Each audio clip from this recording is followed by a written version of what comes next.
আগে ভেবেছি কার হাসিতে একটুখানি সুখ জানিয়েছি, তবু পাইনি আমি একটুও সুখ। অবাক হয়ে দেখেছি তার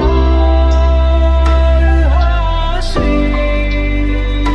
জীবনে যাকে ভালোবাসবে কখনো মন থেকে ভালোবেসো না, কারণ কষ্ট তোমাকে যাকে তুমি মন থেকে ভালোবাসবে সেই বেশি দিবে।